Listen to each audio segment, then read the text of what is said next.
Am I the a-hole for hiding my child's savings account from my ex and not letting him contribute? My ex and I divorced 8 years ago.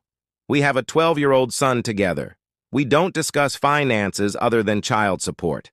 I don't care for any money he may or may not give to our child directly. Years ago, I opened a savings account for my kid. I religiously transfer a set amount plus child benefit into it every single month. I also put some loose change in there whenever I can. My kid knows of this account and gets to decide if any monetary gifts from family and friends are to be spent immediately or added to his growing savings. He doesn't keep tabs on the account, but has a rough idea of how much he gets every month and how much he's got already. My son must have told my ex about the account, because my ex approached me about it. He asked to see the account. I refused. He asked to at least know the exact amount. He has a rough idea. I refused. I don't see the point.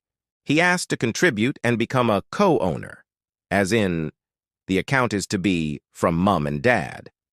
I asked if he'd like to make a big initial payment. He doesn't, as he doesn't have that kind of money to just throw into an account nobody can access for years.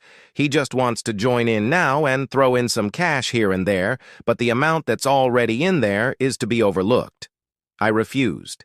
He told me that I can only afford that thanks to his child support contributions. I told him that the child support is his duty and is spent on our son's current needs, not for him to hold it over my head. He called me a jerk for not telling him about the account when I first opened it, because now he's 8 years behind and won't be able to match it, and it will look bad when my kid grows up and only gets my support. I told him that it's up to him whether or not he invests in our child's future. He still has a long time to save something if he so wishes. He told me I was a jerk for purposefully making him look like a bad dad for not having thought of something like this.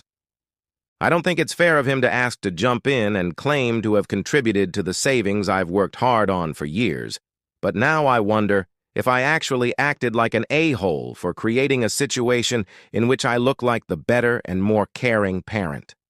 Should I have told him about it when I first opened the account? Should I just let him contribute to keep the peace? The money is going to end up in my son's account anyway, no matter if he receives payments from 2 savings accounts or just one. Edit 1.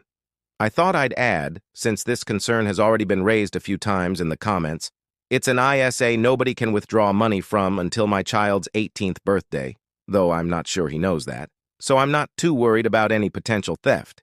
It's more of a power play issue. Now for some comments. Not the a-hole. You've done nothing wrong. In fact, I think his reaction to this realization that the account exists is all the proof you need to know it would have been bad for him to be involved from the beginning. If he can contribute to it, he can withdraw from it too, I believe. Minimally, it would introduce questions around who really provided that, and it would give him some more say in how it is spent. Keep firm boundaries. He is in no way disadvantaged here. He can start his own savings account for the kid, either large or small. It is absurdly unreasonable for him to expect you to share it with him now. Edit. It's also a common but faulty critique for people who pay child support to act like everything the recipient can do financially is because of that contribution. Pay no mind. OP replied, luckily he wouldn't be able to withdraw any money from it. The money cannot be touched until my child's 18th birthday, even by me or anyone else with potential full access. Commenter, also, you are the more kind and caring parent, and he seems to think it's your job to make him seem equal to you, not his own responsibility. Besides, I am not sold that he doesn't just want access to that money for himself.